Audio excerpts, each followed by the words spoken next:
Boa noite a todos. Sejam bem-vindos a mais um encontro do Grupo de Estudos de Direito Sistêmico. E hoje nós vamos dar continuidade à leitura do livro Para que o Amor Dê Certo. Nós vamos retomar a leitura na página 144. Hoje eu serei a leitora e estamos sobre a orientação do René. Lembrando que hoje é o nosso último encontro deste ano, de 2025.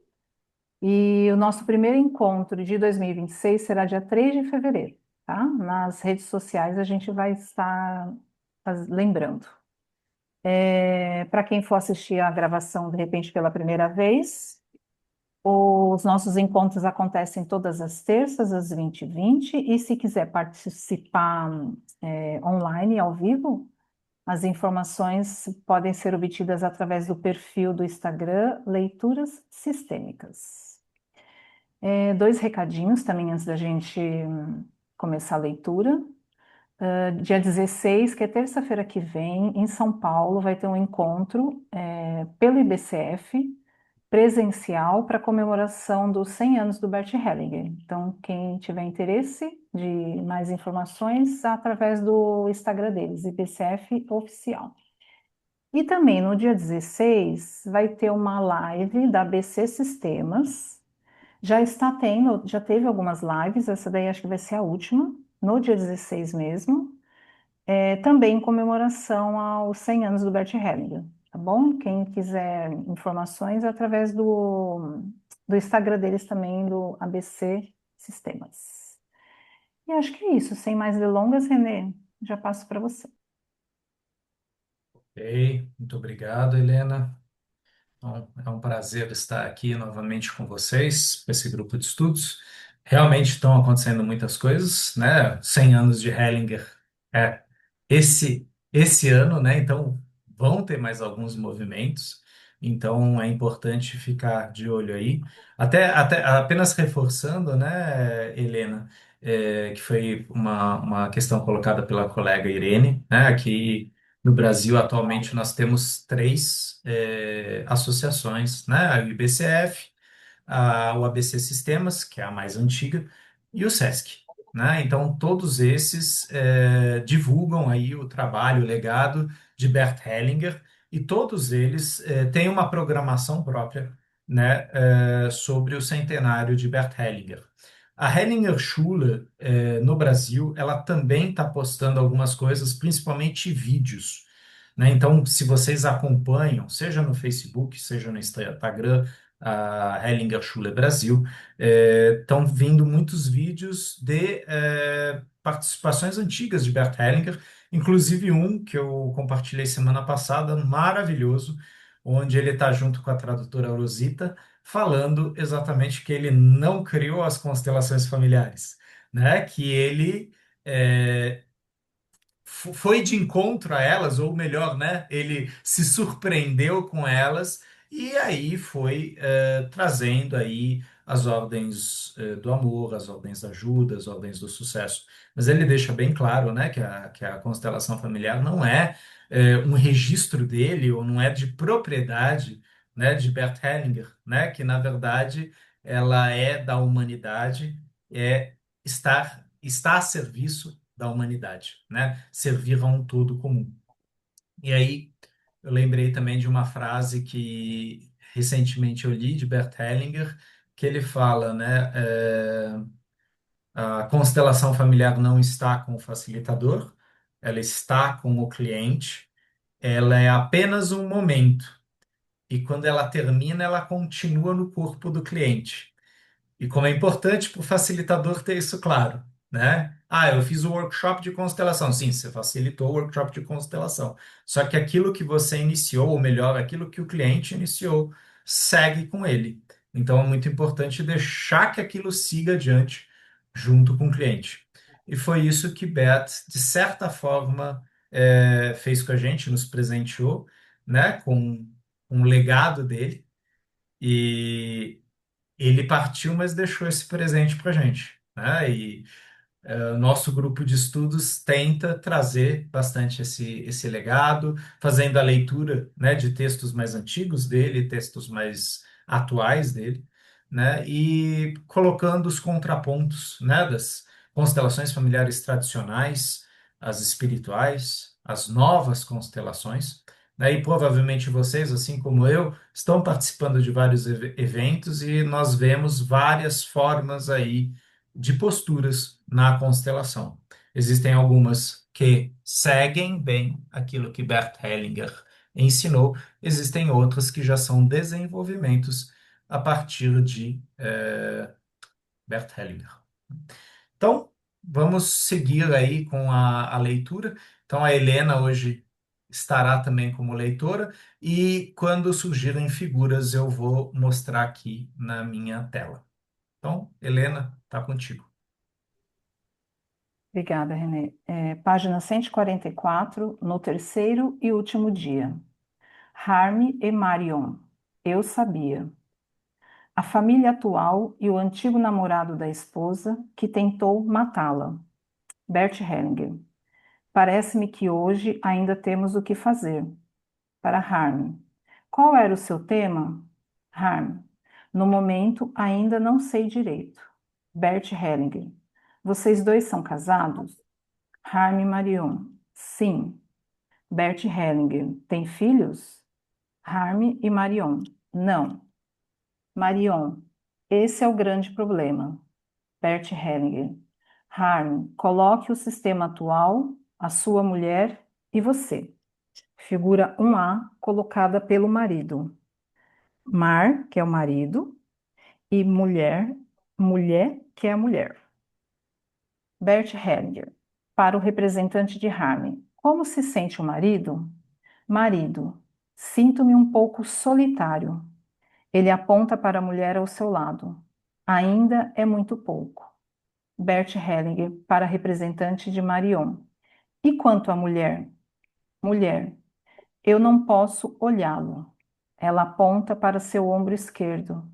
Sinto muito frio aqui. Bert Hellinger. Marion, como você colocaria a constelação? Marion, teria feito de outra maneira.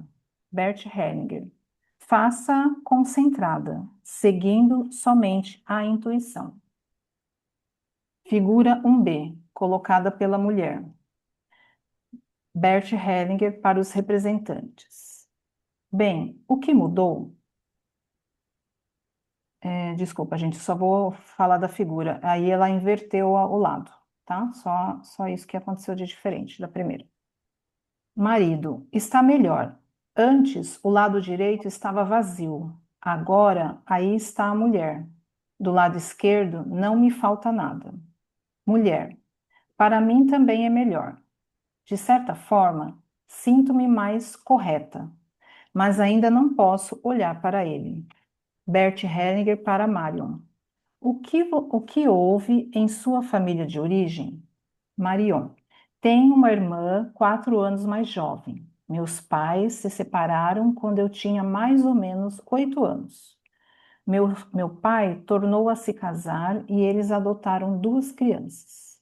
Meu pai morreu de câncer há 2 anos e meio. Minha mãe já foi operada pela segunda vez de câncer de mama. Houve um caso de morte na família de minha mãe.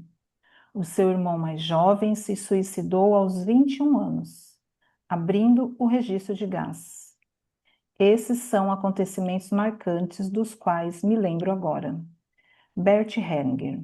Um dos seus pais teve antes uma relação firme? Marion. Não que eu soubesse. Bert Hellinger. O irmão de sua mãe que se suicidou era mais jovem que ela? Marion. Sim. Bert Hellinger. Não creio que possa ser isso. Aconteceu alguma coisa com vocês? Um de vocês já teve uma relação firme antes? Marion e Harmony. Sim. Bert Hellinger. Ambos? Quantos relacionamentos firmes? Marion. No meu caso, 3 foram de importância. Porém, não tivemos filhos. Entretanto, aconteceu algo grave. Bert Hellinger. O quê? Marion. Certa vez, estando fortemente embriagado, meu antigo companheiro tentou me matar. Bert Hellinger. Vamos colocá-lo. Figura 2. O antigo companheiro da mulher que tentou matá-lo. É colocado atrás deles. Bert Hellinger para a mulher. O que há agora? Mulher, tenho calafrios. Estou muito assustada. Sinto medo. Poderia mesmo começar a chorar. É como se algo me mantivesse prisioneira. Bert Hellinger, para Marion. Você o denunciou? Marion. A princípio, não. Mas então a polícia me forçou a fazê-lo. Foi marcada uma audiência. Mas antes disso, retirei a queixa, porque a carga era muito grande. Então, participei dessa audiência como testemunha, porque o promotor público apresentou queixa. Bert Hellinger. Ele foi condenado? Marion. Não sei. A audiência durou 2 dias, porque ele havia cometido muitos outros delitos. Tomava drogas, negociava com drogas, fugiu depois de provocar um desastre. Bert Hellinger. E como é que você anda com um homem assim? Marion, rindo. Quando o conheci, não sabia nada disso. Tudo foi se evidenciando pouco a pouco. Bert Hellinger. Algo assim se sabe. Depois de alguns instantes, vou retirar agora a sua representante de seu papel e seguirei trabalhando diretamente com você. E quando Marion se encontra em seu lugar, primeiro entre em contato. Como se sente? Marion. Para mim é uma sensação desagradável. Bert Hellinger para o antigo companheiro. Como se sente? Antigo companheiro. Sinto forte palpitação. Bert Hellinger para Marion. Dirija-se ao seu antigo companheiro e coloque-se em frente dele.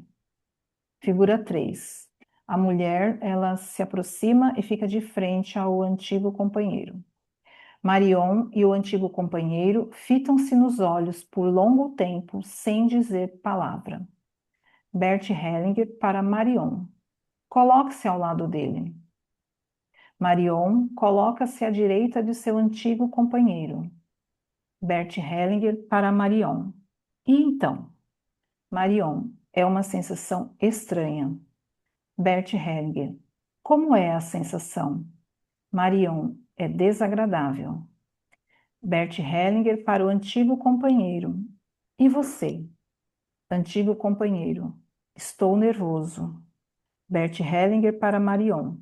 Ponha-se à sua frente outra vez. Quando Marion já está em frente de seu antigo companheiro. Que tal agora? Marion. Melhor. Bert Hellinger. Olhe para ele e diga: Eu sabia. Marion. Eu sabia. Bert Hellinger. E eu assumo. Eu sabia. Marion. Eu o assumo. Eu sabia. Bert Hellinger. Porém agora me afasto de você. Marion. Porém agora me afasto de você. Bert Hellinger para Marion. Faça-o. Fite-o enquanto você recua lentamente. Mantenha-o sempre à vista. Figura 4. A mulher se afasta, Marion se afasta. Bert Hellinger. Depois que Marion se afastou alguns passos de seu antigo companheiro, que tal agora? Marion com um gesto afirmativo. Melhor. Bert Hellinger para o antigo companheiro. Que tal para você? Antigo companheiro com um profundo suspiro. Em princípio, está bem, mas de certa maneira também me dá um pouco de pena. Bert Hellinger. Diga a ela: Eu deixo que você se vá. Antigo companheiro. Eu deixo que você se vá. Bert Hellinger. Eu carrego isso. Antigo companheiro. Eu carrego isso. Bert Hellinger. Todo. Antigo companheiro. Todo. Bert Hellinger. Que tal? Antigo companheiro. Assim está certo. Bert Hellinger. Agora vire-se e dê alguns passos à frente. O antigo companheiro está agora de costas para Marion. Bert Hellinger para Marion. E como é agora? Marion. Sinto-me aliviada. Hellinger coloca Marion alguns passos atrás do representante de seu marido. Bert Hellinger para o marido. Como foi para você durante todo esse tempo? Marido.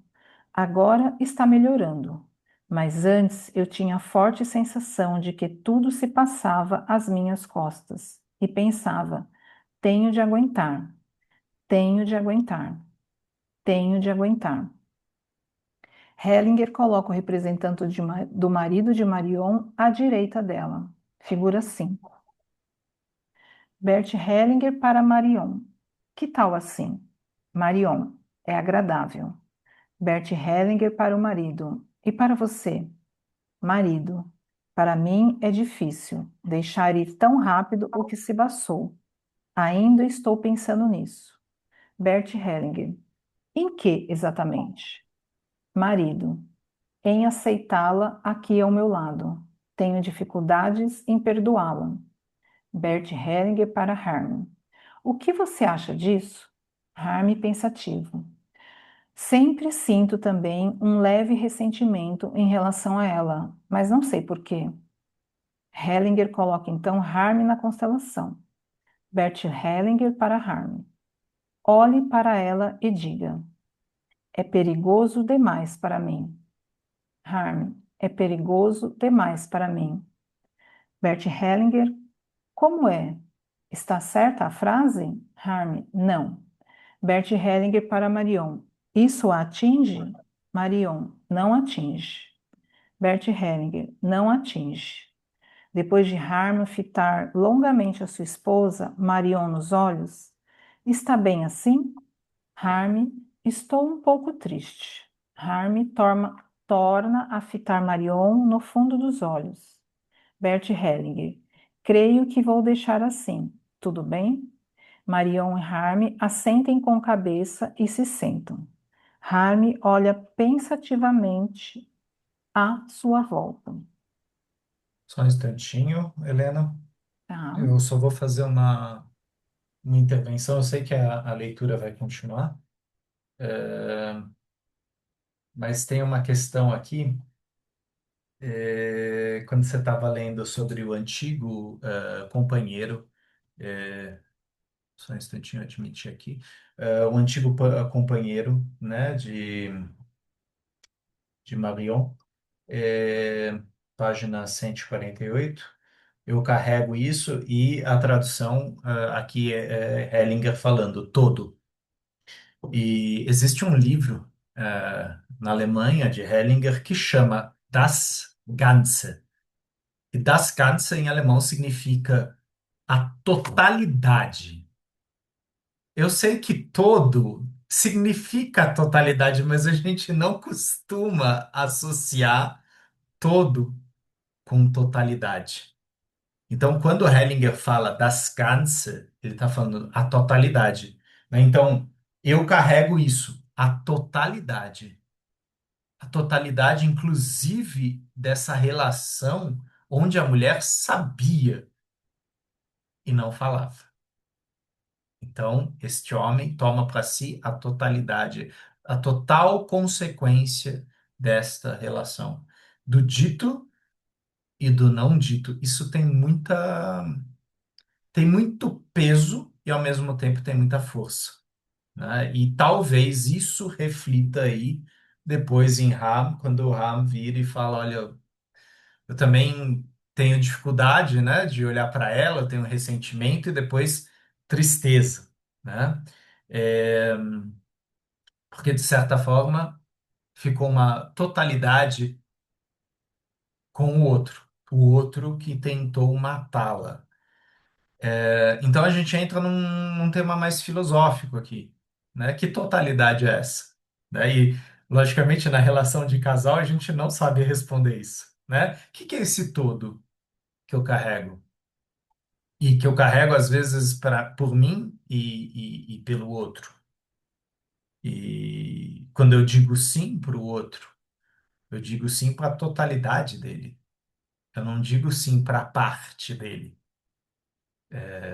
Então, brincando um pouco com a questão da totalidade, a totalidade é ânimo e ânima, né? É o todo do ser, é yin e yang. E muitas vezes a gente pensa de forma tradicional, né? Ah, não, eu estou me relacionando com esta mulher e apenas com esta mulher. Sim, mas essa mulher carrega homens também, ela carrega masculinos também, ela carrega uma outra totalidade que às vezes não está visível, né? Então, quando se fala das Ganze, quando se fala dessa totalidade, abarca muito, né? Então, o Hellinger usava dois termos com frequência, das Ganze e Fülle. Fülle seria preenchido e, ao mesmo tempo, satisfeito, né? Então, quando um amor, eine Liebe ist eine Fülle, um amor é preenchido, preenchido pela totalidade do um e do outro, pela totalidade que um carrega de sua família, ele é pela totalidade que o outro carrega da sua família. Ou seja, a gente está falando de uma coisa, e aí eu diria um palavrão agora pra caramba, uma coisa muito difícil de carregar, esta totalidade, né? Então foi só uma digressão em cima desse das câncer, porque eu achei o todo aqui meio fraco para o que esse conceito abarca. E se eu não me engano, naquele texto que às vezes você menciona ele, Helena, Pensamentos pelo Caminho. Se eu não me engano, tem um dessas poesias é o todo. E o texto original chama Das Ganze, a totalidade. Então, foi só uma digressão, né? Se vocês quiserem fazer algum comentário, ou se não, a Helena segue com a leitura. Ok, bem-vindo, Eurico. Eu fui eu que demorei para deixar você entrar, tá, Eurico? Então vamos continuar, Tranquilo, Helena. prazer estar aqui. Mas foi bom, Renê, você ter falado disso, porque quando eu li achei tão estranha essa palavra. Parecia que estava estranho mesmo. Uhum. O Garriga ele costuma complementar, né? Eu carrego tudo que você carregou e pago o preço que você pagou. Se bem que o Hellinger ele usa esse termo também na Ordens do Amor, né? Então, quando eu tomo meu pai, né? Eu tomo meu pai, eu tomo minha mãe com a totalidade que lhes custou e eu pago por esta totalidade que lhes custa, né? E esse tomar é muito difícil, né? Porque eu prefiro tomar meu pai em partes. Mas para fazer uma diferenciação entre eu e o meu pai, ou eu e minha mãe, eu primeiro tenho que tomar ele inteiro.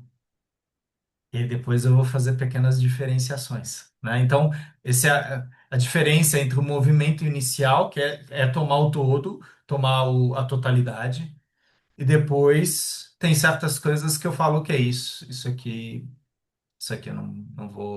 eu não vou carregar isso aqui.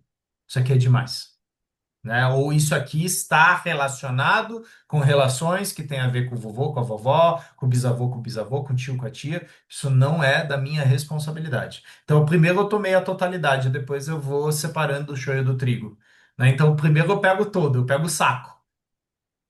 E aí, tendo esse saco na mão, eu começo a fazer uma separação. Essa separação às vezes leva a vida inteira, né? De eu perceber o que era de meu pai, o que era de minha mãe, como eu tomei aquilo que era de meu pai e da minha mãe, como eu realizei aquilo que era do meu pai e da minha mãe, e como eu realizei aquilo que é meu, que eu fiz com o meu preço e a minha responsabilidade.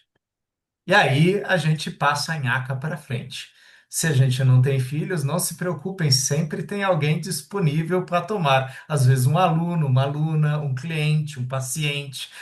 A gente está sempre levando adiante. né? Por isso que esse trabalho também, como terapeutas, como educadores, ele é de uma gigantesca responsabilidade, né? Porque nós estamos levando, sim, uma totalidade adiante. Essa totalidade inclui as coisas boas e as coisas não tão boas assim, né? Então, por favor, Helena. Página 150. Constelação não são ordens de agir. Bert Hellinger para o grupo. É importante saber que o resultado de uma constelação não são ordens de agir, algo como: isso agora tem de ser feito assim. Isso seria muito ruim, porque deste modo a responsabilidade seria empurrada para o terapeuta. De uma constelação resulta uma imagem, a qual deixamos penetrar em nossa alma. Essa imagem tem certo efeito agora. De repente, a alma vê. Este é o caminho. Então sabe-se o que tem de ser feito. Então não é uma atuação alheia, induzida de fora, senão uma ação que nasce da própria responsabilidade, que vem da própria alma. Isso é muito importante. Isso vale para todas essas constelações. Há ainda perguntas ou comentários sobre o que se passou? Representante da mulher. Com relação ao papel, Bert Hellinger, o que quer que seja. Representante da mulher. No momento em que Marion disse eu sabia, fiquei totalmente relaxada e saí completamente do meu papel. Representante do antigo companheiro. Nesse papel, tive ainda a sensação de que eu era interessante, como alternativa e excitação. Bert Hellinger. Esse é mais um comentário importante. Para Marion. Fico com a frase que sugeri. Essa frase traz a seriedade. Se não, torna-se uma brincadeira. Harm e Marion olham-se e sacodem a cabeça. Harm, a frase que você se refere agora? Bert Hellinger. Você sabe exatamente de que frase se trata. Harm sorri e assente com a cabeça. Só mais um Continua? adendo, Helena. Não. Constelações não são ordens de agir. O termo é palavrão, tá? Handlungsanweisungen. Constelações não são formas de agir, tá? Não, não são. Porque, assim, ordem para Bert Hellinger é um conceito, né? As ordens do amor, as ordens da ajuda. Ou seja, constelação não é receita de bolo. Esse é o título. Tá? Então, você vai fazer a constelação, agora eu vou fazer isso que vai dar certo. Então, a Hellinger está falando, não, não é isso. Constelação não é receita de bolo. É para você sentir até onde isso tocou. Por isso que o Hellinger fala, ele fala, vocês estão percebendo a reverberação que isso teve nos representantes, e aí os representantes falam coisas que estavam em seu corpo. E o Hellinger fala, ok, isso é uma informação importante. Ou seja, na verdade, ela não tinha se afastado totalmente daquele rapaz que a tentou matar. Havia uma parte dela ainda ligada com ele. E isso era sentido pelo campo do marido, o atual marido. Então ela também não conseguia estar totalmente lá. Logicamente, a gente não está aqui traduzindo as coisas. São possibilidades, né? Mas ela claramente ainda estava ligada a este rapaz, e este rapaz sentia essa reverberação. Olha, eu ainda sou uma opção, né? Eu ainda sou uma opção de excitação, e excitação, diga-se de passagem, sim, tem toda a questão sexual, mas tem essa questão da adrenalina, tem essa questão de um lugar excitante, né? Então, constelações não são receitas de bolo. Achei ótimo esse título, né? Não são ordens de agir, não são receitas de bolo. Fala, Helena. Não, só respirei fundo aqui, porque tipo, eu sou ainda uma opção, meu Deus do céu. Exato, exato. Ah, Lógico, a gente pode falar do narcisismo da criatura, tal, tal, tal, mas, né? Sabe aquela coisa tipo, ó, tem uma portinha aqui, tem uma entrada aqui ainda. Essa porta não está fechada. Por isso que o Hellinger fala isso, olha, eu deixo com você todo, a totalidade. É aquela coisa, eu abro mão, leva isso. Porque senão fica uma portinha aberta, né? Que é aquela constelação que às vezes a gente faz da despedida dos parceiros anteriores, né? Que a gente percebe que às vezes ficavam alguns post-its ainda, sabe? Aquela coisa tipo, tem nunca ninguém como você, e aí eu não consegui ainda, né? Me despedir, me desapegar, né? Então fica algo ligado. Então a gente pode chamar isso desse fio invisível, né? Os japoneses falam isso, eu não conheço o termo no japonês, mas eles falam, né, que todos nós somos ligados a fios invisíveis, né? Fios de destino, fios de propósito, fios de karma, de dharma, né? Então esses fios nos conectam e às vezes a gente corta os fios. Eu não estou falando de exclusão aqui. A gente desapega esses fios ou mesmo longe, eles seguem com muita força, né? Então passaram-se anos e aquela ligação continua muito forte, né? É aquela metáfora que a gente vê no naquela animação O Cordão, né? Que mostra da mãe que não corta o cordão umbilical do filho, né? E é uma metáfora muito bonita, porque, lógico, isso é uma metáfora, né? Mas é a mãe que não desapega desse filho, ela não deixa esse filho ir para a vida. E aí esse filho não desenvolve a personalidade dele, ele não desenvolve o potencial dele, porque ele está a serviço da mãe, ele é um pedaço da mãe, né? Então isso é uma coisa que Hellinger também fala, aquele que não castra, né? Aquele que não educa seu filho, aquele que o protege em excesso, o deixa deficiente, o aleja. Então, Hellinger ele usa essa palavra. Se você super protege teu filho, você aleja ele. E muitas vezes a superproteção é uma forma de manter sob o meu controle, sob o meu campo visual, né? Então, às vezes a gente tem isso também nos relacionamentos afetivos. E, às vezes, a gente só está repetindo algo que a gente já aprendeu lá atrás, né? Para amar, eu preciso controlar. Para amar, eu preciso de certos componentes, certos temperos, né? E sim, ter o poder sobre a vida ou a não vida de alguém é um poder enorme, né? Por isso que as famílias são tão marcadas, né, por suicídios, assassinatos, né, porque a vida ou a não vida de alguém tem consequências para além do além, né? Ou seja, aqui em vida, aqueles que permanecem em vida seguem carregando esta totalidade. Olha aí um outro bom exemplo de totalidade. A pessoa partiu, mas a totalidade dela segue, às vezes, com o pai, com a mãe, com a irmã, com o irmão, com a esposa, com o filho, com a filha, né? Alguém vai carregar essa totalidade. Alguém vai vingar isso de uma forma sintomática, ou alguém vai compensar. Se for inconsciente, também sintomático. Se conseguir equivaler, talvez encontre um equilíbrio, né? Então, às vezes, o Hellinger usa a palavra compensação, às vezes ele usa a palavra equivalência. Na equivalência já existe um pouco mais de consciência. Eu sei mais ou menos o que eu estou trocando pelo quê. E mesmo que o preço seja caro, eu estou fazendo um cálculo que é talvez energético, né? Não material, né? Existe um outro cálculo aí.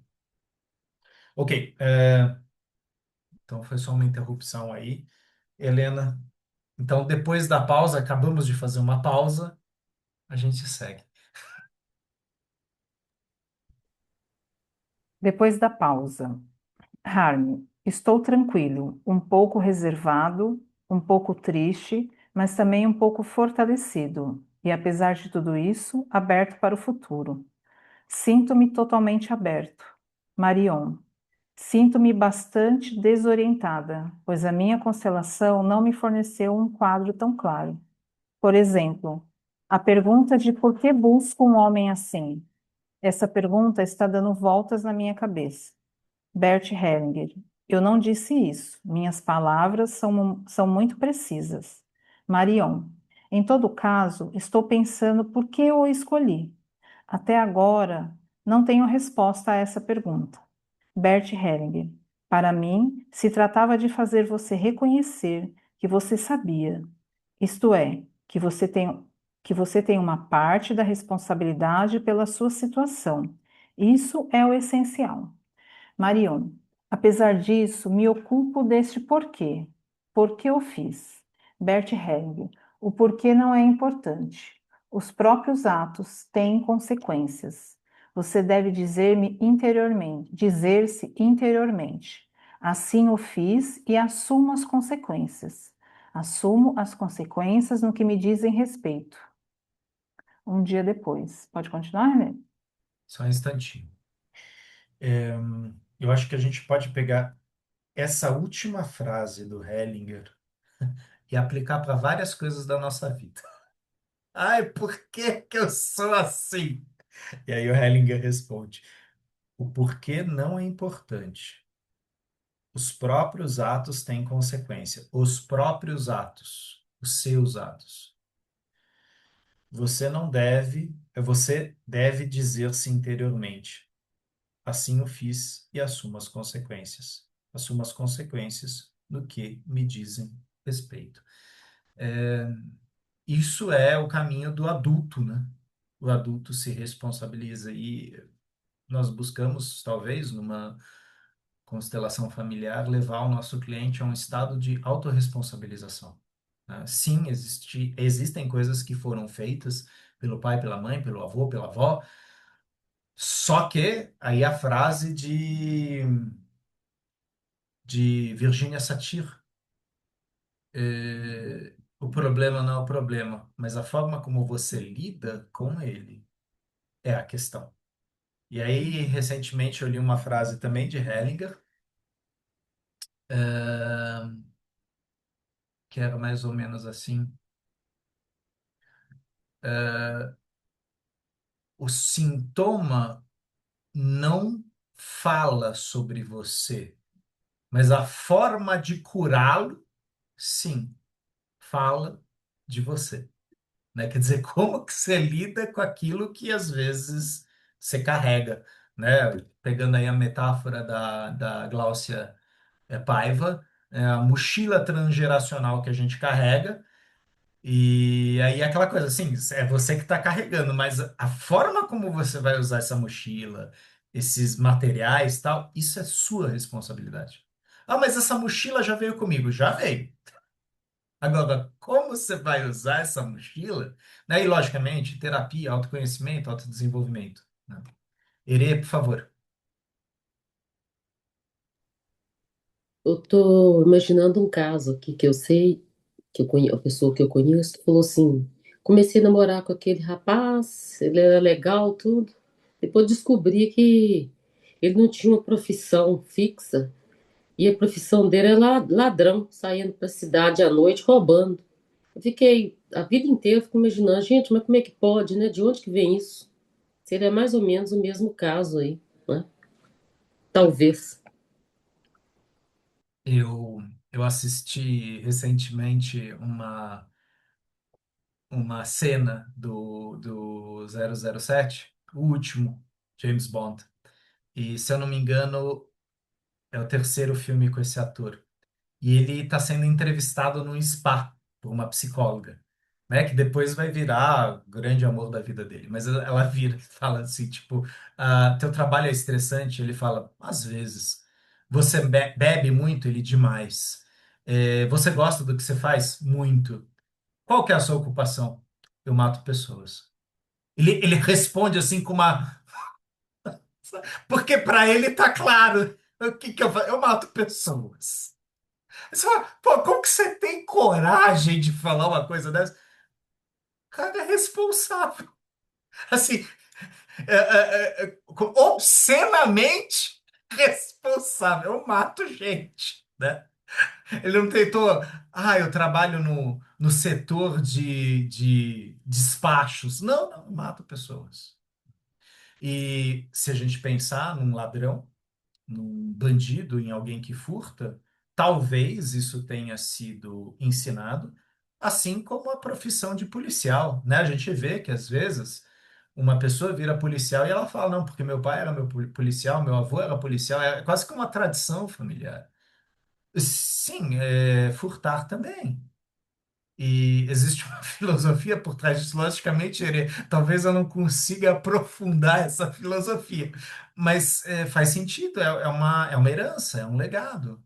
Na nossa família a gente sabe roubar, né? E aí entra aquela questão, por que que o facilitador ele tem uma postura neutra? Porque para uma pessoa que fala isso, olha, minha profissão é ser ladrão, ela tá falando sério com você.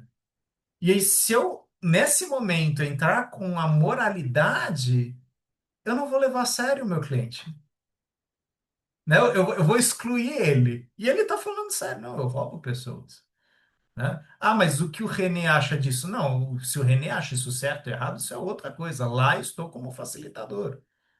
E tem pessoas que vivem de pequenos furtos, de pequenos golpes, né? E a gente às vezes vê em Hollywood, né, filmes que mostram exatamente isso, gangues, né, que são famílias inteiras.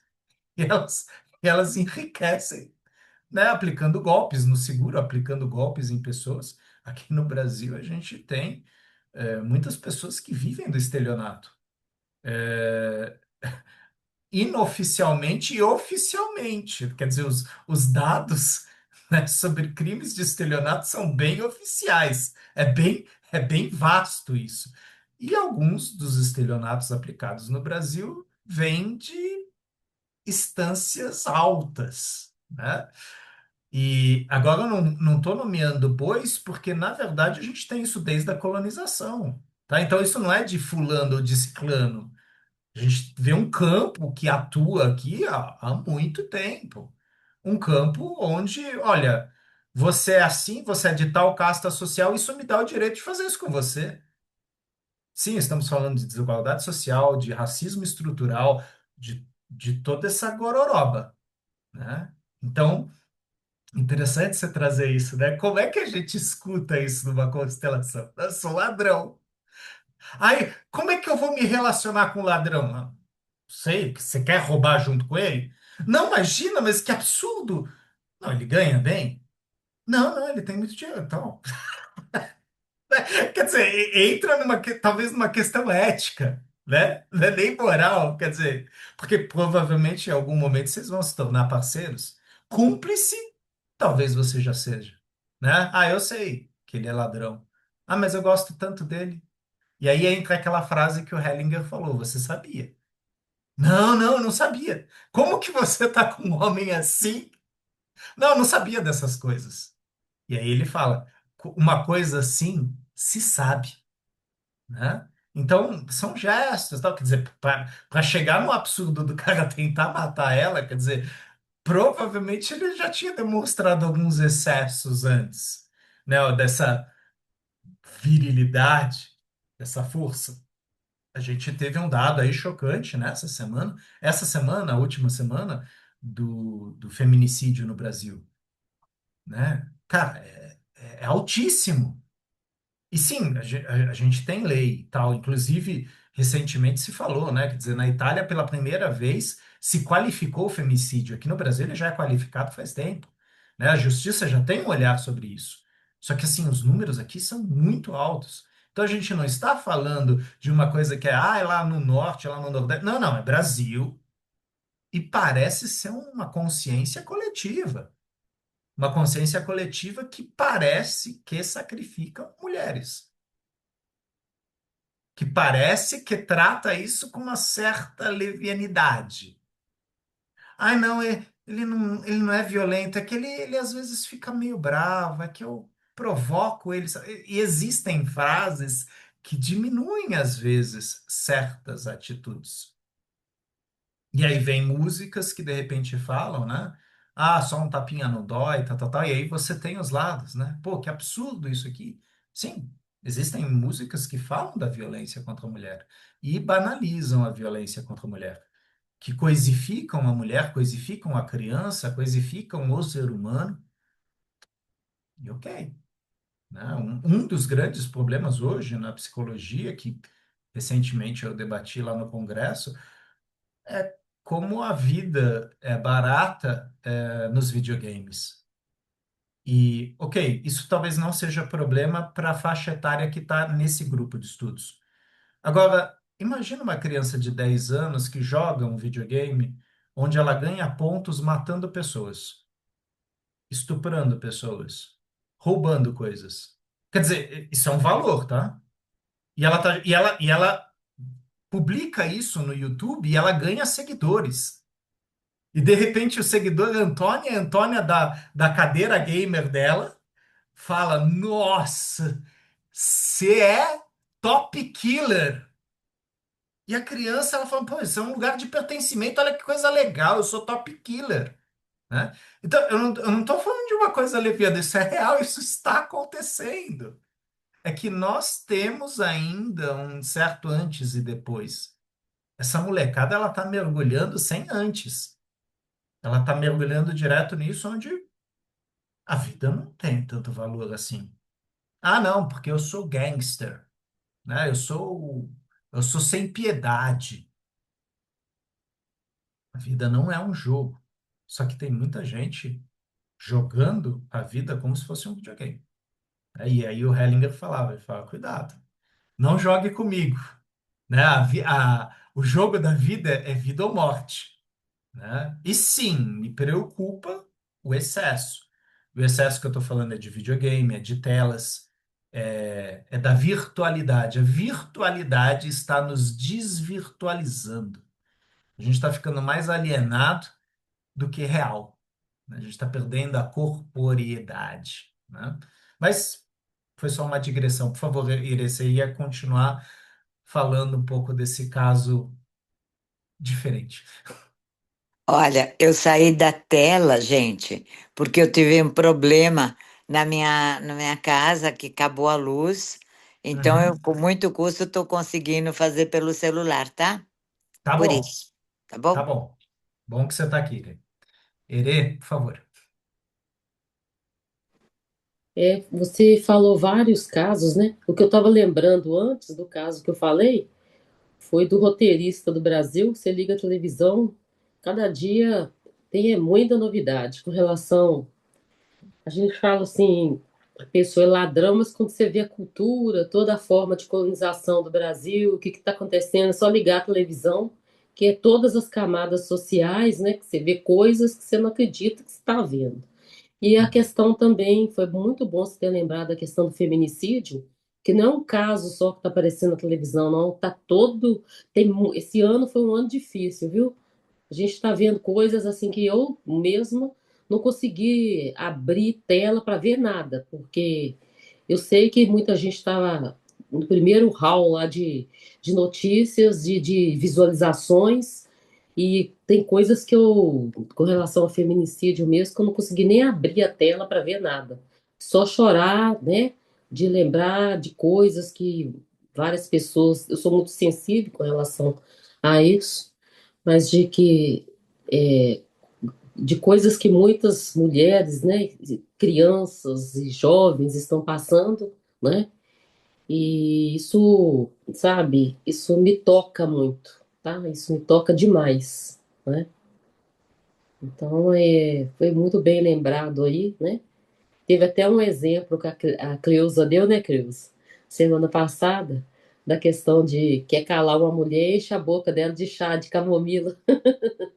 Até falei com ela que, não, a gente vai tendo exemplos, né, que a gente vai dando, que a gente vai se acostumando, e não, a gente tem que começar até a repensar mesmo as nossas questões, os nossos exemplos, o que que a gente, as nossas atitudes, né, com relação a muitas coisas, que isso toca muito fundo, né, dentro da gente. Todas essas questões em geral, do roteiro do Brasil. Você liga a televisão, você não acredita em muitas coisas que estão acontecendo, em todos os âmbitos. Você toca numa coisa que o Hellinger falou aqui, né? Que a Marion fala uma frase de Hellinger e o Hellinger fala: Não foi assim que eu disse. a palavra, e aqui em alemão está, das Sprechen ist eine Praxis. A fala, o discurso é uma prática. Ele não falou de precisão, ele falou da prática.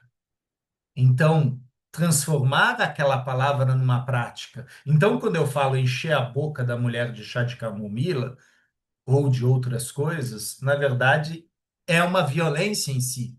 Mesmo que eu não tenha falado encher a boca de parafuso, né? Quando eu falo encher de chá de camomila ou de alguma coisa, eu estou falando, eu quero calá-la. Quer dizer, essa é a intenção, essa é a necessidade por detrás disso. Isso é violento.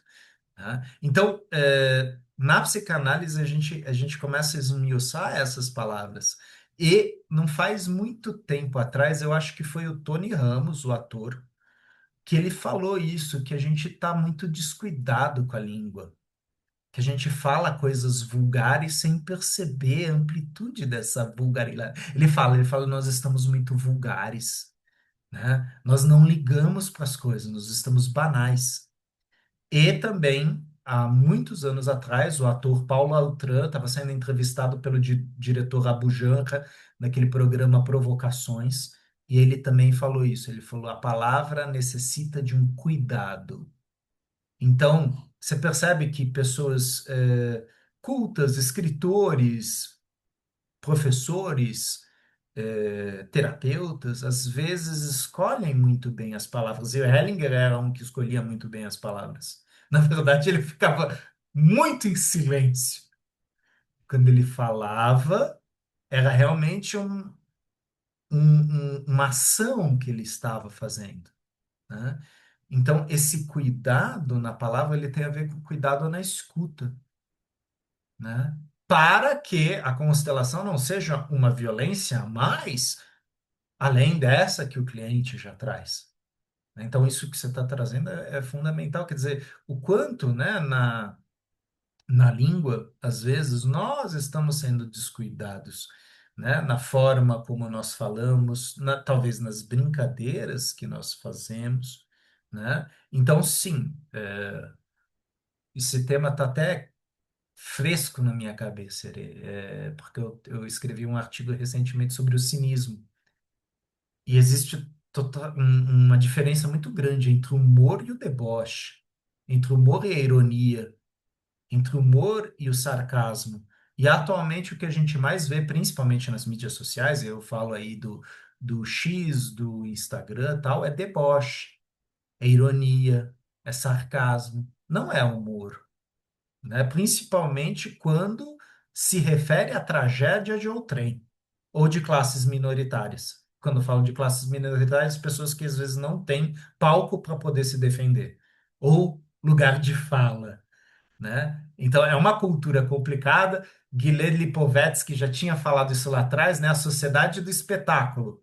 Só que quem está dirigindo esse espetáculo? A gente não está indo para um caminho muito positivo, não, né? E pelos efeitos que a gente está vendo, feminicídio, violência contra a mulher, violência contra o idoso, violência contra crianças, violência contra animais. Cara, a gente está civilizado mesmo, né? Então, é uma questão, sim, a ser provocada, a ser debatida, né? Que bom que a gente tem, né, os círculos de paz, a comunicação não violenta, as constelações familiares, quer dizer, a gente tem evoluções, sim, a gente tem movimentos civilizatórios, sim, mas existe uma violência, uma banalização muito grande também atuando. Eu vou passar a palavra, para a Mônica, tá? Mas qualquer coisa a gente volta, tá? Mônica, por favor. Oi, Renê. Então, eu tinha, assim, você falou várias coisas que eu iria perguntar, e uma coisa, eu me lembro o professor Renato ter comentado quando o homem é violento com a mulher, às vezes a mulher provoca. Não, às vezes, a mulher provoca e provoca até que aquele homem tenha uma reação violenta, né? Aí eu não sei se você teria um comentário disso. E outra coisa que eu queria te falar, eu assisto o canal Deutsche Welle em espanhol E aí eu assisti um programa que lá também o crime, principalmente o crime de droga, tráfico de droga, está tão bem organizado e mata mesmo. Só que a organização é maravilhosa. Então, e outra coisa aí que você também tocou num assunto bem interessante do idioma, a linguagem. A mim me incomodou muito, uns dias atrás, um locutor de rádio falar um palavrão no rádio. Uhum, uhum, É horrível. Para mim, isso uhum, já não tem, uhum. Sim, tá? sim, sim. Eu vou começar pelo final, né? O palavrão, a palavra, a linguagem vulgar, ela em alguns momentos específicos, ela tem um poder de catarse, ela tem um poder de liberar, de soltar. Só que a gente Sim, tem que tomar muito cuidado com o nosso lugar de fala, né? Se eu sim, sou um professor, se eu sou um juiz, se eu sou um político, eu tenho que tomar muito cuidado porque, na verdade, eu sou um modelo. Eu sou um modelo social. Tem pessoas se espelhando em mim, exatamente. né? Uhum, E sim, a rádio, né? Principalmente a gente às vezes está no carro, a gente está ouvindo e tal. Então tem certas coisas que destoam, né? E é importante sim que um comunicador ele tenha um cuidado com a língua, né? Porque se de repente você ouve no rádio, é porque nós fomos. Aí você fala, não, peraí, nós fomos. Ah, René, mas é só um erro. Ok, mas, né, e o cuidado com a língua? Eu lembro que antigamente tinha uma errata, né, no começo do jornal, no editorial, onde se falava, olha, teve um erro de ortografia aqui, teve um erro na expressão aqui, quer dizer, era muito comum no editorial se fazer isso. Esse, ó, é meia uhum. culpa, né, e tentar uma reparação. Eu não tenho visto muito esta atitude, né, de repente retomar este ponto. Vamos aos outros pontos que você levantou. É, o ponto principal o que eu queria você comentar, aquilo da atitude da mulher nesses fatos Uhum. violentos que acontecem, né? Porque aqui tem uma parte aqui no livro que ele fala, é, você tem uma parte de responsabilidade pela sua situação. Perfeito. Vamos lembrar daquela frase que o Hellinger utiliza, se eu não me engano, nas ordens do amor. O casal é uma comunidade de destino. Desculpa, na simetria oculta do amor. O casal é uma comunidade de destino, as famílias são comunidades de destino. Ou seja, não se trata de que a mulher é culpada porque ela provoca o homem. Se trata o fato de que ambos são responsáveis porque um provoca o outro. E, em sua totalidade, são responsáveis não só pela causa, mas também pelo efeito. Ou seja, num relacionamento a dois, a três, a quatro, num relacionamento de casal violento, ambos têm responsabilidade. Não culpa, responsabilidade. Porque a culpa, ela é da criança. Ou seja, a culpa é ingênua, né? A culpa é aquela coisa, é a vítima, né? Tipo, a culpa é dele, porque ele fez isso, tal. Existe numa relação de casal, principalmente de casais adultos, um sim. Eu falei sim, ela falou sim. Ambos falaram sim. Sim, não só para o bonito, mas para a totalidade. E às vezes esta totalidade ela tem partes obscuras que me excitam. E aí a gente entra em psicanálise. A gente entra no fetiche, a gente entra no masoquismo, a gente entra no sadismo. Ah, Renê, você está falando que fez de propósito? Não. Estou falando que tem certas coisas que podem até ser inconscientes, mas isso não tira a sua responsabilidade sobre o fato. Isso às vezes é pesado, né? E é pesado, e aí a gente vai fazer terapia, a gente vai fazer terapia de casal, a gente vai fazer psicanálise e a gente fala, ups, I did it again. Lembra da música da Britney Spears? Ups, I did it again. I play with your heart. Então, opa! eu fiz de novo, eu brinquei com seu coração. E a música é super animada, super legal. E ela tá falando o quê? Eu ferrei com você de novo. Ups! Quer dizer, é para ser uma música engraçada, mas ela tá falando de um jogo amoroso. Tem N músicas assim, né? E eu não estou criticando a Britney Spears, ela apenas conseguiu pegar um sintoma relacional, né? De novo, eu brinquei com o coração do meu parceiro. De novo, eu o seduzi. Essa frase poderia ser dita por um Dom Juan. Ups! Você está apaixonada por mim, mas eu só queria saber se eu tinha poder sobre você. Agora eu não quero mais. Ups! Né? E assim vai, ele segue à frente. Esse é um jogo que o excita. E aí você fala, pô, seu cara de pau, como que você tem coragem de fazer isso? Ficar excitado? Cuidado. Eu curto, eu acho da hora. É gostoso. Tá, mas você não tá pensando na outra pessoa? Não, tô pensando em mim. Pô, mas e a empatia? Tem pessoas diferentes, gente, né? Cada relação se estabelece de uma forma e às vezes a gente cai numa relação assim.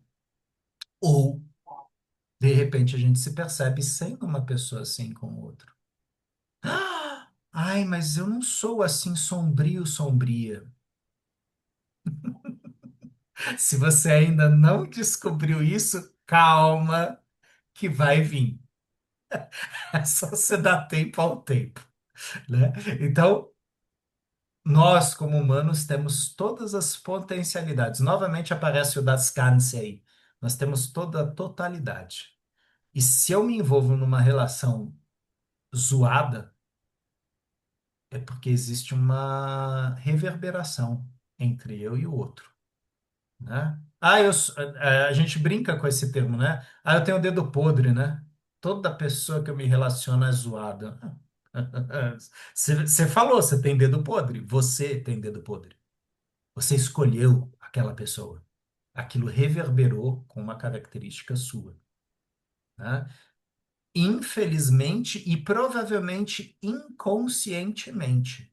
Agora, isso não quer dizer que não tenha responsabilidade. Então, é muito importante, Mônica, nisso que você fala, a gente distinguir a palavra culpa da palavra responsabilidade. Ah, mas eu não tenho Uhum. culpa disso. Não, você não tem culpa disso, você tem responsabilidade sobre isso. Porque se isso É, aconteceu com você, parte sua é responsável. Isso não significa que você tenha que ficar. Tanto que é isso que o Hellinger faz com essa moça, com a Marion, sim, né? Tipo, então deixa ele com a totalidade dele. E parece que isso não foi possível para Marion, deixá-lo com sua totalidade, né? Então, o cara percebe, ele até fica meio lisonjeado, né? Olha, ainda tem abertura para mim. Ainda tem, ainda tem jeito isso aí, né? Isso tudo são provocações que o Hellinger fazia para a pessoa despertar. Ou se acorda, ou se acorda. Mas você não vai vir aqui de novo e falar, eu não sabia. Você é adulta. Então, na próxima constelação, você já sabe. E o Hellinger às vezes falava isso. Eu não vou olhar para isso de novo. Você já olhou para isso, né? E não é. trabalhava. Mandava para casa. Vai embora. E eu Obrigada, Renan. Obrigado, Mônica. Vou passar a palavra para o Eurico e depois temos a Cleusa. Por favor, Eurico. Boa noite a todos. O Renê tocou num ponto aí que é bem sensível e eu queria compartilhar um pouquinho da minha experiência aí. Os números dos feminicídios no Brasil são alarmantes, né? E como vocês sabem, eu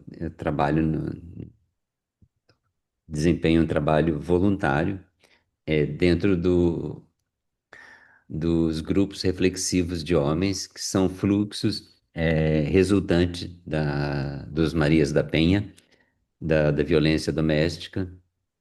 E a gente percebe assim, né? Esses números não param de crescer.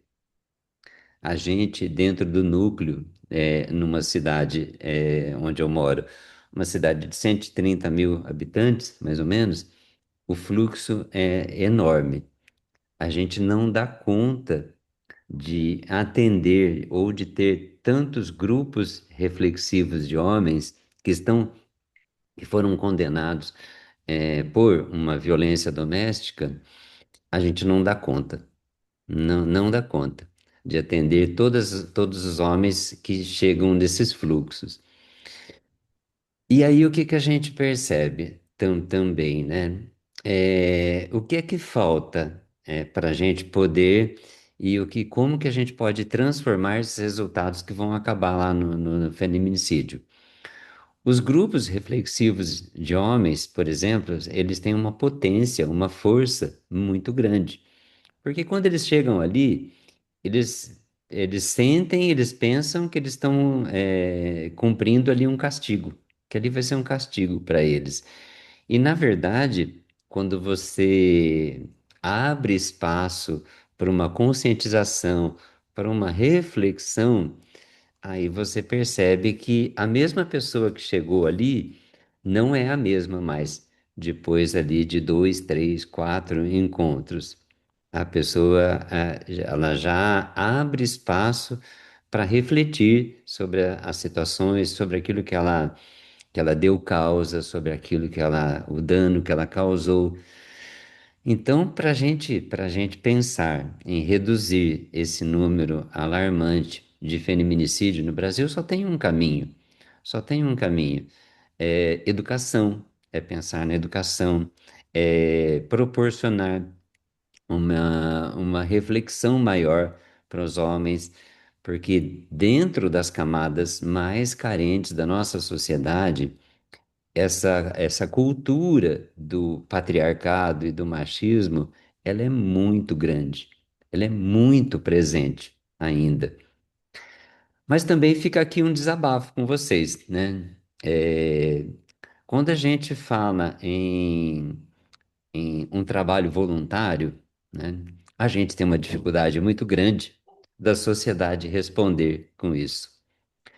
Todas as formações que a gente proporcionou aqui no núcleo de práticas restaurativas de Ourinhos foram formações muito custosas, muito caras para o poder público, né, para o Tribunal de Justiça, gratuitas para as pessoas que se propuseram a fazer o curso de facilitador em justiça restaurativa.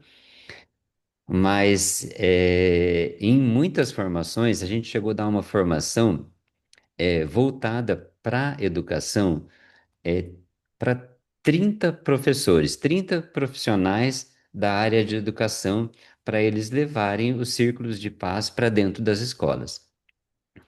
Desses 30 profissionais que se formaram, facilitadores, nunca nenhum fez qualquer trabalho na escola.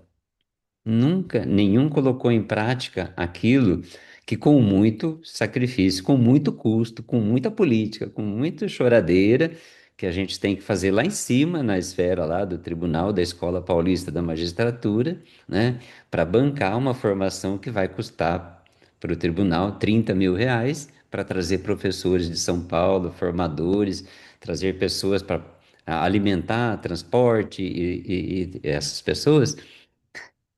O que a gente vê é que acaba que falta essa consciência também para as pessoas desse trabalho voluntário, do voluntariado, de fazer algo que ele não vai ganhar nada com isso, financeiramente, né? Que ela só vai contribuir para a sociedade, para aquele mundo que ela vive. E a gente percebe que, como eu falei, faz muita diferença quando você pode, por exemplo, né, dentro desse âmbito do grupo reflexivo de homens, que são oriundos da violência doméstica, quando você pode proporcionar reflexão, quando você pode proporcionar o diálogo, você vê que a mudança, de pensamento, ela acontece. Mas isso não é fácil. Porque, em contrapartida, a gente tem uma sociedade a gente tem uma comunidade, né, e aí eu me incluo nela também, que às vezes é muito crítica, sabe? Que critica muito, mas também quando se fala em fazer um trabalho, um voluntariado nesse respeito, aí a gente tem às vezes, muitas vezes, uma frustração gigantesca, zero, né? Por parte da sociedade, por parte das pessoas que às vezes passam por uma formação porque ela está ganhando um certificado para guardar na gaveta, que tem um valor enorme, um custo enorme para o Tribunal de Justiça, mas ela não se coloca como voluntário. Então, acho que assim, fica aqui um desabafo para vocês, né? E ao mesmo tempo é um compartilhar que somente quando a gente pode olhar, sair um pouco, né, dessa justiça punitiva, retributiva que a gente conhece, que encarcera, separa o indivíduo, exclui o indivíduo da sociedade. É só quando a gente consegue sair disso que a gente realmente transforma. Punir nunca vai transformar a sociedade. Punir nunca funcionou. E se funcionasse, a gente não tinha essa demanda enorme de feminicídio que a gente tem. A gente não teria essa demanda enorme, de violência doméstica. E é muito interessante, né? Porque minha esposa é funcionária da, da Justiça, do Tribunal de Justiça, então ela faz parte do grupo de custódia, e no grupo de custódia tem um grupo no WhatsApp em que todas as ocorrências que vão surgindo durante o dia vão cair para o grupo de custódia. Por quê? Porque amanhã um desses membros do grupo de custódia vai estar de plantão para lidar, né, com essas situações. Então a gente vê que isso acontece cotidianamente. Tráfico e violência doméstica. Acontece cotidianamente. Mas quando você provoca a sociedade, vamos fazer uma formação, vamos fazer um trabalho voluntário. A sociedade não responde, Renê. Infelizmente, fica aqui o desabafo. Mas também fica a certeza que se a gente conseguir provocar uma reflexão, a gente, não vou dizer que a gente resolve, muda todas as pessoas, mas pelo menos uma boa parte a gente consegue transformar o pensamento, consegue fazer a diferença. Então, fica aqui uma contribuição, uma reflexão para todo mundo aí, a partir da experiência que a gente tem no núcleo de práticas restaurativas, né? Boa. Nós não podemos afrouxar, nós não podemos desistir, né, desta postura. É, a colega Sandra Braga, né, eu encontrei ela esse final de semana, a gente estava no evento e eu trabalhei com alguns jovens, né, 24 jovens só.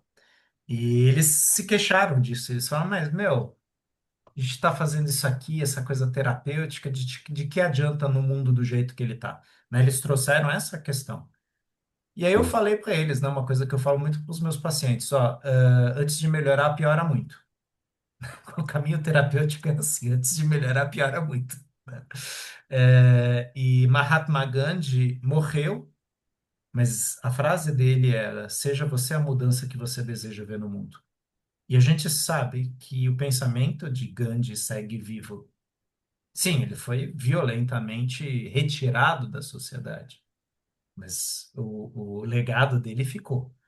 Seja você a mudança que você quer ver no mundo. E a gente sabe que tem outros movimentos aí, eu vou mencionar aí os escoteiros, né, no mundo que consome tanto, que destrói tanto a natureza, você tem um grupo de jovens que se reúne para cuidar da natureza, para limpar as coisas, tal. Então, existem movimentos, só que sim, eles são pequenos frente à destruição. A destruição é bem mais fácil do que a construção, né? Partindo do princípio que o sistema se equilibra, e, né, o sistema se autoequilibra, né, ele se autorregula, a gente não sabe dizer se não é isso que nós precisamos, né? Então, Einstein escreveu uma carta para Sigmund Freud intitulada Por que a Guerra? E os dois ficam viajando em cima disso, e na verdade o Freud e o Einstein, eles têm a mesma postura, eles sabem que aquilo não é por causa de uma pessoa, aquilo é um grupo, né? E que aquilo vai ter consequências nefastas, né? E essa é uma das características do ser humano. Ah, mas então a gente está caminhando para uma destruição, a gente está caminhando para pessoas que não vão fazer nada disso que eu estou ensinando? Não, não. Tem pessoas que estão ouvindo, tem pessoas que vão seguir, mas não a maioria, né? E talvez isso esteja em equilíbrio, num equilíbrio maior que nem você, nem eu, nem ninguém sabe responder. Aliás, nem eu, Hellinger sabia responder. Ele falava o grande mistério, né? Eu coloco nas mãos de algo maior aí, né? Obrigado, Eurico, pela sua colocação, né? Cleusa, por favor. Só dando uma complementada no que vocês trouxeram, né? Tipo, quando você fala, né, quando a gente comenta com alguém que é a favor da violência, de mais prisão, que quando o europeu chegou no Brasil, ele construiu cadeia, casa de câmara e pelourinho. Ele não construiu escola.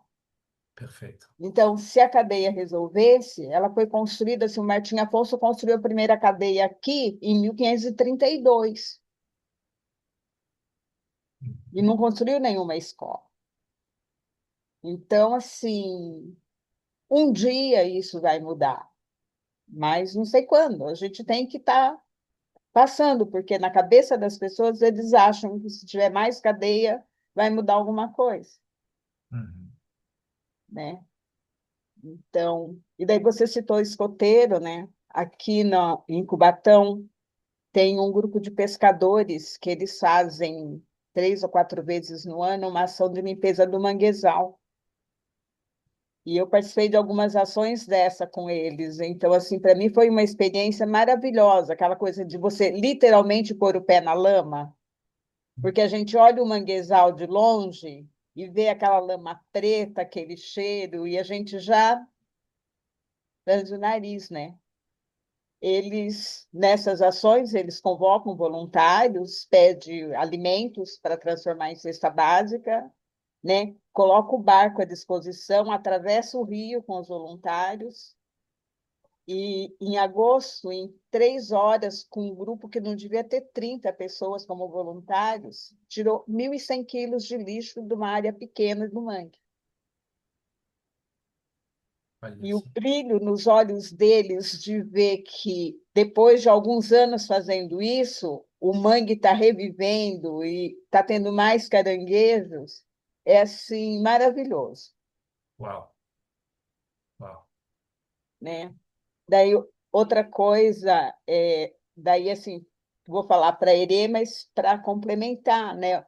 Quando eu falei do chá de camomila, pôr o chá de camomila na boca da mulher. É a mulher que colocou o chá de camomila na boca dela, porque no texto a gente estava falando de discussão, né?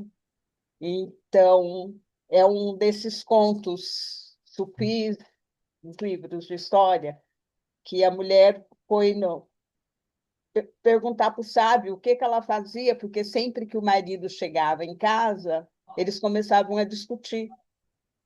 Daí o sábio falou para ela: faz um chá de camomila, quando ele chegar, você coloca o chá na boca, mas você não engole de imediato, você dá um tempo, né? Então, a gente estava falando no texto de discussão, que se você não alimenta a discussão, ela cessa, né? Então, assim, colocar o chá de camomila na boca, a mulher colocar o chá de camomila na boca dela, não era um ato de violência que estava sendo praticado contra ela, e sim um caminho para a harmonia no relacionamento, né? Como poderia ser qualquer chá, poderia ser água, poderia ser coisa que alguém daí citou, a água da paz, né? Porque na hora que começa a discussão, se você não alimentar, né, que era mais ou menos o que o Bert estava falando no texto, que o casal fala, que a gente começou a discutir e, de repente, isso se avoluma, né? Então, assim, a Maravilhoso. reflexão aí do chá de camomila, não não foi um exemplo de violência contra a mulher. Na realidade, foi um exemplo de como pode ter uma relação mais harmoniosa entre um casal, ou entre duas pessoas, não precisa ser um casal. Um ponto de vista é a vista de um ponto, né? Eu fiz É, um ponto de vista, você fez outro. É perfeito. Obrigado. É isso aí. É, a escutativa, né? Querendo ou não, com o chá na boca, Tá bom, eu obrigada, pratico. Cleusa. Muito bom. Pode ser chamate também, então, né? Sim. pode ser qualquer coisa, até a água da paz que alguém citou, que leu em Boa, algum É, outro lugar. boa. Obrigado, Cleusa. Essa tua reflexão do Pelourinho e da prisão em vez de escola, eu acho que é um ótimo exemplo da questão da estrutura que constituiu esse país. Quer dizer, a linguagem que constituiu a colonização do Brasil. E o Peter Infelizmente, falava também a muito disso. igreja, né? Então, tipo assim, quando você vê nas peças alguma coisa que fala da fundação, ele construiu Casa de Câmara, Pelourinho, a cadeia e a igreja. Uhum, Foram essas construções que o português trouxe de imediato, uhum. né? E hoje a gente está nessa situação. Assim, ele não construiu escola, eles não educaram. Essa, essa foi a ordem É, estabelecida. Essa foi a hierarquia que Portugal trouxe. Ou melhor, essa foi a hierarquia que o branco trouxe para a terra que não era dos brancos. Muito obrigado, Cleusa. Ó, gente, antes de eu passar a palavra para Helena, né, lembrando do nosso percurso aqui, né, nesse ano de 2025, eu vou encerrar com uma frase que a Helena leu hoje e que eu acho uma das frases, não vou falar a mais bonita, né, mas eu gosto muito dessa frase do Hellinger, lá da página 150. De uma constelação resulta uma imagem, a qual deixamos penetrar em nossa alma. Essa imagem tem certo efeito agora. De repente, a alma vê. Esse é o caminho. Gratidão, gente. Passo a palavra aí para Helena. A Água da Paz foi eu que comentei, que o Chico Xavier que sugeria isso, né? E eu vou de vinho, tá, gente? Vou trocar o chá por vinho. Eu e o vinho, né, Antônio? Gente, muito obrigada pela presença. Foi sensacional a leitura. Não se esqueçam, fevereiro estamos de volta. É só uma breve pausa. Venham animados. Tragam as listas de reflexões desse período, porque eu, pelo menos, nunca paro, né? A gente está sempre aprendendo. E que é melhor que a vida, né? Diária para a gente refletir. Então é isso. Renê, muito obrigada. Obrigada a todos pela presença e pelas colocações. E até breve, gente. Boas férias a todos. Boas Feliz festas. Natal. E a gente se vê em 2026. Está passando tão É, rápido que tem que muito. pensar para falar o ano. Pois é. Até Feliz breve, Natal a gente. todos. Feliz Ano Fi- Novo. Fiquem à vontade para abrir o microfone. Obrigada a todos por aceitarem nesse grupo maravilhoso. né? Valeu, Eu pessoal. tô Gratidão aqui, por Boas tudo. festas, valeu pessoal. muito, Bom Boas Ana. Natal, bom Ano Novo festas. para Boa noite. todos. Boa noite Obrigada, a boas todos. Bom Para festas. Natal, bom Ano Novo. 2026. Firme e forte. Renê, depois Beijo. traduz essa palavra aí para nós lá no. Como que fala isso aí que você escreveu? Hohe Weihnachten. Feliz Oi, Natal. vai, Vai Renato. dar. Hum, Ah, Isso. Frohe Feliz Natal, Navidad. Weihnachten. bom. Natal. Feliz Navidad, isso. Feliz Navidad. É. Até mais, pessoal. Tchau, gente. Grande Bom beijo. descanso. Tchau, boa Até já noite. já. Obrigada.